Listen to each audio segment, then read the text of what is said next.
book of John. Then Pilate therefore took Jesus and scourged him. And the soldiers plaited a crown of thorns and put it on his head. And they put on him a purple robe. And said, Hail, King of the Jews! And they smote him with their hands.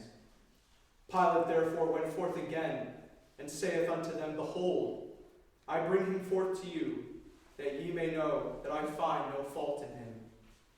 Then came Jesus forth, wearing the crown of thorns and the purple robe. And Pilate saith unto them, Behold the man. When the chief priests therefore and officers saw him, they cried out, saying, Crucify him, crucify him. Pilate saith unto them, Take ye him and crucify him, for I find no fault in him. The Jews answered him, We have a law, and by our law he ought to die, because he made himself the Son of God. When Pilate therefore heard that saying, he was the more afraid, and went again into the judgment hall, and saith unto Jesus, Whence art thou? But Jesus gave him no answer. Then Pilate saith unto him, Speakest thou not unto me? Knowest thou not that I have power to crucify thee, and have power to release thee? Jesus answered, Thou couldst have no power at all against me, except it were given thee from above. Therefore he that delivered me unto thee hath the greater sin.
A reading from the book of Revelation.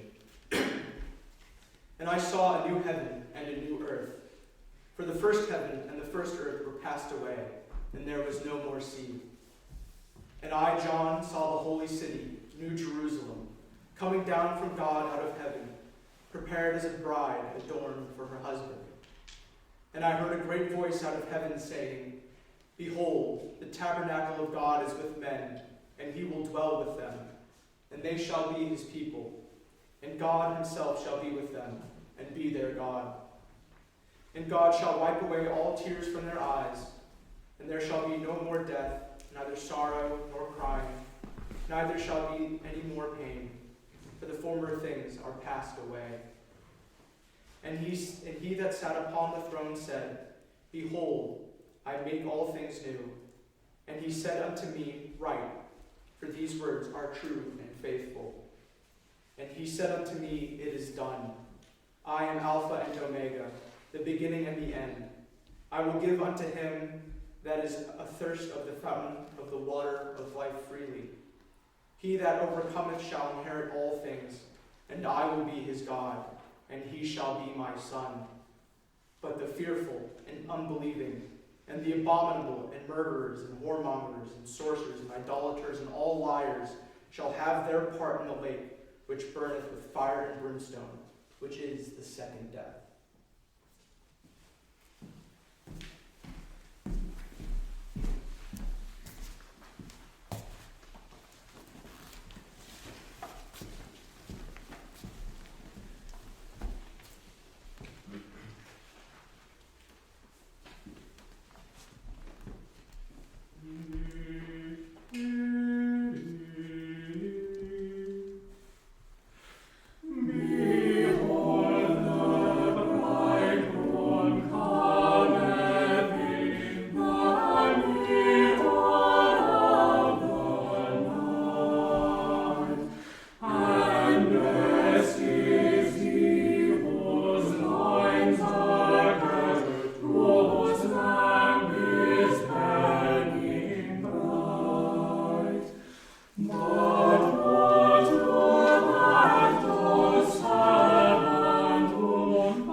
That dead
Alas, our dried voices when we whisper together are quiet and meaningless as wind in dry grass or rat's feet over broken glass in our dry cellars. Shape without form, shape without color, paralyzed force, gesture without motion. Those who have crossed with direct eyes to death's other kingdom remember us, if at all, not as lost, violent souls, but only as the hollow men, the stuffed men. Eyes I dare not meet in dreams in death's streaming kingdom, these do not appear. There, the eyes are sunlight on a broken column. There is a tree swinging and voices are in the winds, singing more distant and more solemn than a fading star. Let me be no nearer in death's streaming kingdom. Let me also wear such deliberate disguises, rat's coat, crow skin, cross staves in a field, behaving as the wind behaves, no nearer. Not that final meeting in the twilight kingdom. This is the dead land. This is cactus land. Here the stone images are raised. Here they receive the supplication of a dead man's hand under the twinkle of a fading star. Is it like this in death's other kingdom, waking alone, at the hour when we are trembling with tenderness, lips that would kiss form prayers to broken stone? The eyes are not here. There are no eyes here, in this valley of dying stars, in this hollow valley, this broken jaw of our last kingdoms. In this last of meeting places, we grope together and avoid speech, gathered on the beach of this tumid river. Sightless, unless the eyes reappear as the perpetual star, multifoliate rose of death's twilight kingdom, the hope only of empty men. Here we go round the prickly pear, prickly pear, prickly pear. Here we go round the prickly pear at 5 o'clock in the morning. Between the idea and the reality, between the motion and the act falls the shadow, for thine is the kingdom. Between the conception and the creation, between the emotion and the response falls the shadow. Life is very long. Between the desire and the spasm, between the potency and the existence, between the essence and the descent falls the shadow. For thine is the kingdom. For thine is, life is. For thine is this is the way the world ends. This is the way the world ends. This is the way the world ends. Not with a bang, but a whimper.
required of us than a song, and a melody in our heaviness. Sing us one of the songs of Zion. How shall we sing the Lord's song in a strange land? If I forget thee, O Jerusalem, let my right hand forget her cunning. If I do not remember thee, let my tongue cleave to the roof of my mouth. Yea, if I prefer not Jerusalem in my mirth. Remember the children of Edom, O Lord, and the day of Jerusalem, how they said, down with it, even to the ground. O daughter of Babylon, wasted with misery, yea, happy shall he be that rewardeth thee, as thou hast served us. Blessed shall he be that taketh thy children, and throweth them against the stones.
Into the boat with a jolly crew away, we went to visit the governor, to pay him our compliments, and receive his if he found us deserving. How my fingers tingled as our boat touched Greenland's shore. This was my first approach to Arctic land. As I touched the firm earth, I exclaimed, "Thank God, I am safely landed in the Arctic regions. This is my greeting to thee," taking up a fragment of stone of one of Greenland's mountains, which I pressed to my lips.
there suspended, marks the place where a story ended.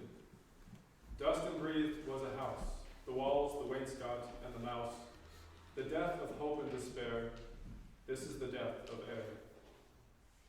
There are flood and drought, over the eyes and in the mouth, dead water and dead sand, contending for the upper hand. The parched, eviscerate soil gapes at the vanity of toil, laughs without mirth. This is the death of earth. Water and fire succeed, the town, the pasture, and the weed. Water and fire deride the sacrifice that we deny.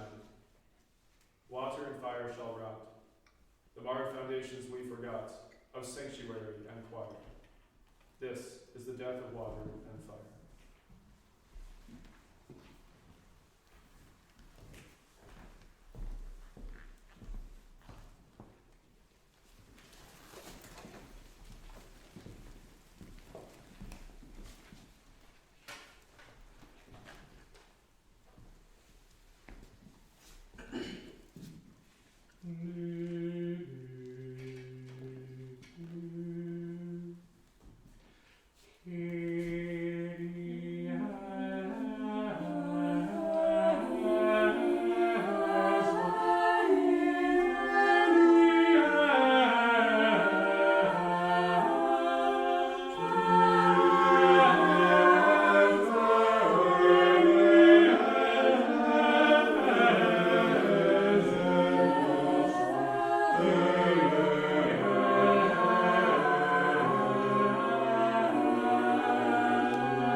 At midnight, I went upon deck and found the whole north illuminated, not by the aurora borealis, but by reflection of the sun's rays.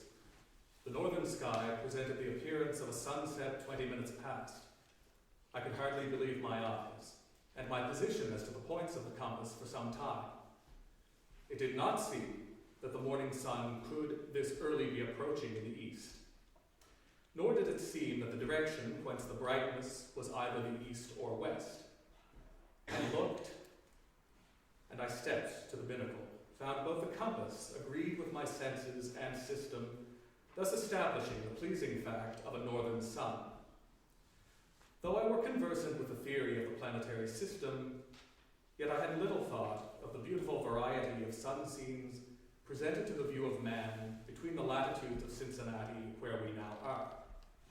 We shall soon be within the Arctic Circle, and then we shall see the sun in the east, in the south, in the west, in the north. Then we shall see that ocean of inexhaustible flame, that fairest of beings, first created light, prime first cause of beauty, that key to the knowledge of universal nature, encircling the whole heavens in its pathway, marked out by the finger of God.